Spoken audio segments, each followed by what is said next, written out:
ఏపీలో రప్పా రప్పా రాజకీయం రగులుతూనే ఉంది. మచిలీపట్నంలో తాను చేసిన వ్యాఖ్యలపై వివరణ ఇచ్చారు మాజీ మంత్రి పేర్ని నాని. నరకాలి అని నిజంగా చెప్తే అది వేరే రకంగా ఉంటుంది అన్నారు. ఆరోగ్యం కుదుటపడ్డ కొడాలి నాని త్వరలోనే గుడివాడ రాబోతున్నారని చెప్పారు. పెడనలో జరిగిన పార్టీ కార్యకర్తల సమావేశంలో ఆయన ఏమన్నారో ఒకసారి చూద్దాం. చీకట్లో నరికేయండి అని నేను అనలేదు. అరే నేను అనాలంటే పట్ట పగలే చేసేయమని చెప్తారా? నేను అనలేదురా. అరే నేను అనలేదురా. అనాలంటే అరే పట్ట పగలే చేసేయండి అని చెప్తారా? నేను అనలా.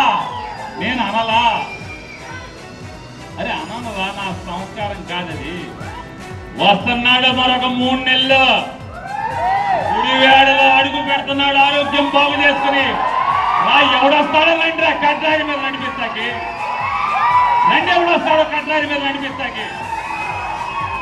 గుండె ఆపరేషన్ చేయించుకున్నాడు, అన్ని సరి చేయించుకున్నాడు. ఆరోగ్యంగా మరొక 3 నెలల్లో వస్తున్నాడు.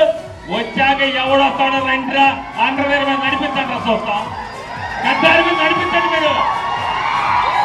ఆ చివరి మాట్లాడిన ఇప్పుడు మొదలు మాట్లాడినది ఎవరు? నారా చంద్రబాబు నాయుడు. అతని వయసు ఎంత? 75 నిండిపోయి 76లోకి వచ్చినాయి. ఏమంటున్నాడు అతను? భూస్థాపితం చేస్తాడు. ఎవరిని? జగన్మోహన్ రెడ్డి. జగన్ వయసు ఎంత? 50 ఏళ్ళు.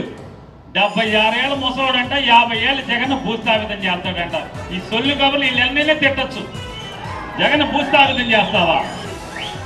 నీ తరమా నీ కొడుకు తరమా జగన్ భూస్థాపితం చేయడం?